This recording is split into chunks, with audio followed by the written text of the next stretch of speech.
కారంలో కలర్ కలుపుతారమ్మా. కారం కానీ పసుపు కానీ సూడాన్ 1, 2, 3 కలర్స్ అని ఉంటాయి. అవి అన్పర్మిటెడ్ కలర్స్. ఇంకోటి కారంలో బ్రిక్ పౌడర్ ఇది కలుపుతారు. సార్ ఎలా ఇవి గుర్తించాలి, మీరైనా చూపిస్తారా? వాటర్ లేస్తే ఫ్లోట్ అవుతుందమ్మా, కింద సెటిల్మెంట్ సెటిల్ అవుతుంది. నీకు బ్రిక్ పౌడర్ ఈజీగా తెలుసుకోవచ్చు అది. ఈ టర్మరిక్లో ఏమో స్టార్చ్ కలుపుతారు, పిండి, దాని వెయిట్ గెయిన్ గురించి కలుపుతారు. కలర్స్ అయితే రెండు కామన్. ఇందులో ఇంక వేరే కలర్స్ కూడా కలుపుతారు, సింథటిక్ ఫుడ్ కలర్స్. టాట్రజన్ ఉంటుందమ్మా, అది కూడా కలపవచ్చు షైనింగ్ గురించి, ఎల్లో కలర్ షైనింగ్ గురించి. ఇది సేమ్ ధనియాలు కూడా అంతే, ఇందులో కలర్ ఉన్నాయి ప్లస్ డ్యామేజ్ సీడ్స్, ఇవన్నీ స్ప్లిట్ సీడ్స్ అవి.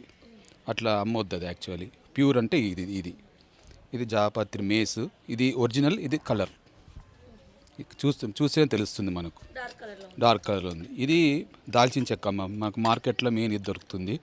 ఇది సేమ్ ఫ్యామిలీ కానీ ఇది తక్కువ క్వాలిటీ అమ్మ. ఇది యాక్చువల్లీ ఇది ఒరిజినల్ కాదు, ఇది హార్డ్ ఉంటుంది.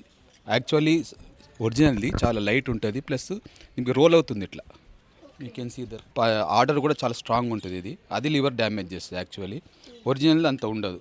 ఈ మిరియాలు ఇవి ఇంప్యూర్ అయితే ప్యూర్ ఫ్లోట్ అవుతాయమ్మా.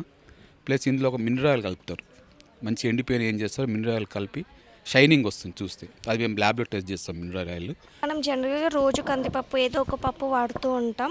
పప్పులలో కూడా కలర్స్ యాడ్ చేసి అమ్ముతూ ఉంటారనమాట. ఇంట్లో పప్పు తీసుకొని వాటర్ యాడ్ చేసుకుంటే ఇలా కలర్ తేలిపోతుంది అనమాట.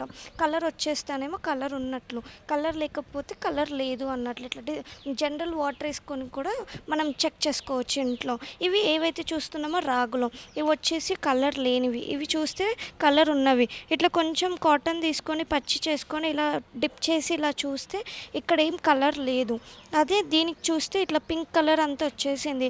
సేమ్ ఇలా కలర్ ఉన్నది చేసేస్తే ఇలా పింక్ కలర్ వచ్చేస్తుంది అనమాట. కాటన్ అబ్జర్వ్ చేసుకుంటుంది కలర్ అంతా. ఇలా జనరల్గా ఇంట్లో చెక్ చేసుకోవచ్చు. ఇది కేసరి దాల్ అనేది కలపకూడదు, కందిపప్పులో కలిపేసి అమ్మేస్తూ ఉంటారనమాట. చూడ్డానికి కొంచెం డిఫరెంట్ ఉంటుంది, ఎక్కువ డిఫరెన్స్ ఉంటుంది. ఇలా స్క్వేర్ లాగా ఉండి షార్ప్ ఎడ్జెస్ ఉంటుంది. ఇది కందిపప్పు, దీంట్లో కలిపేస్తారు. కేసరి దాల్ తింటే పెరాలిసిస్ వచ్చే ఛాన్స్ ఎక్కువగా ఉంటుంది అనమాట. ఇక్కడ చూస్తున్న బిస్కెట్స్, రస్క్ ఏవైతే ఉన్నాయో ఇవి నాన్ పర్మిటెడ్ కలర్స్ అనమాట. ఏవైతే తినకూడని కలర్స్ వీటిలో యాడ్ చేశారు. వాళ్ళు ఇది స్వీట్ పొటాటోకి పీల్కి అనేది కలరింగ్ వేసేసి బయట మార్కెట్లో సేల్ చేస్తున్నారు. ఇది మనం కొంచెం కాటన్ అన్న టిష్యూ పేపర్ అన్న తీసుకొని వాటర్లో డిప్ చేసి పీల్ మీద ఇలా రుద్దితే మనకి కలర్ అనేది టిష్యూకి వస్తుంది, కాటన్కి కూడా వస్తుంది. సేమ్ ఇట్లానే గ్రీన్ పీస్ కూడా అంతే. గ్రీన్ పీస్ ఇది వచ్చేసి న్యాచురల్గా, ఇది వచ్చేసి యాడెడ్ కలర్. ఇది మనం మార్కెట్ నుంచి తీసుకొచ్చిన వెంటనే వాష్ చేస్తాం. వాష్ చేసినప్పుడు కటర్లో వేసి వాష్ చేసినప్పుడు వాటర్ అనేది గ్రీన్ కలర్లో అయిపోతే అప్పుడు మనం గుర్తించవచ్చు.